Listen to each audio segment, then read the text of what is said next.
much confusion about my role during the Vietnam War. This controversy began after I accused then President Clinton of being a draft dodger.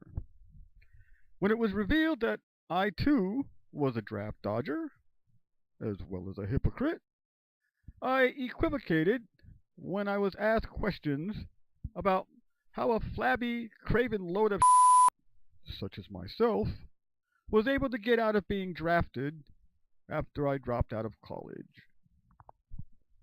I still won't answer that question, but long story short, when it was my turn to be a patriot and fight for these freedoms that I hold in such high esteem, I made the conscious decision not to support the war effort.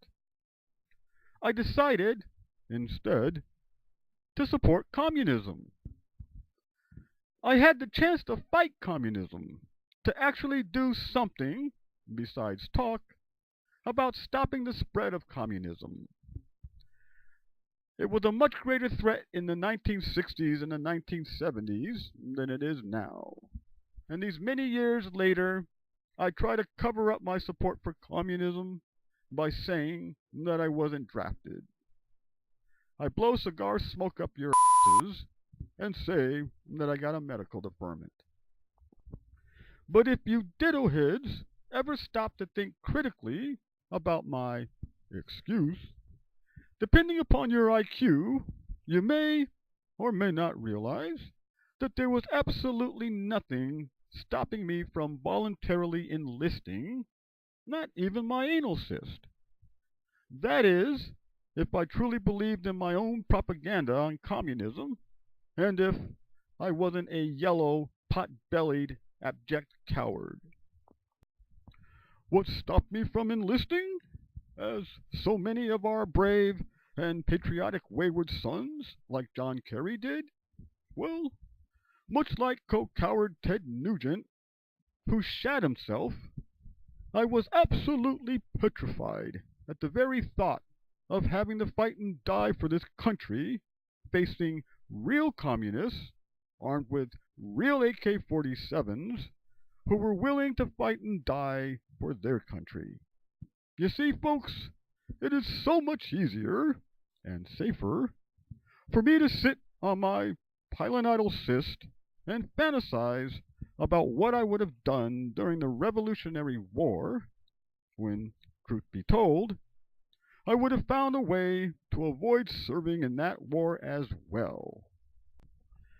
It is so much easier and safer creating communist strawmen and fighting them from behind this microphone by blowing a lot of hot air at them.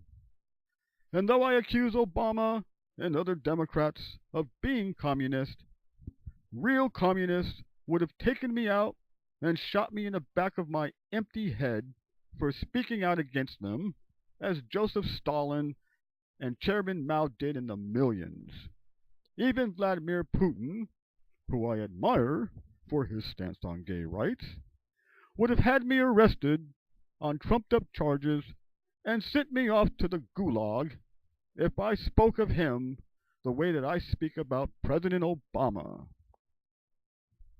And speaking of Putin, so long as you delusional ditto kids continue to swallow the horse that I'm peddling, I will continue to rattle the saber and beat the war drums until we finally get another chicken hawk in office.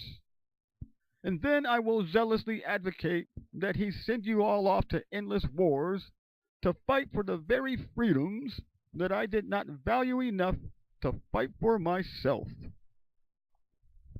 The military-industrial complex has a long list of some very costly wars that they want to send you off to fight.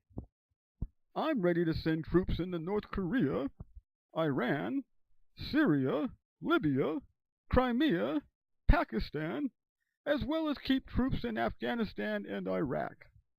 Of course, we'll probably have to reenact the draft in order to fight all of these wars, but then I've got nothing to worry about. I'm too old to be drafted. Like Bush and Cheney, we'll start the wars but then it will be left up to you to fight and die in them. When you come home, if you come home, the Republican Congress will probably stiff you on your VA benefits because that's socialism. Carry on, wayward sons.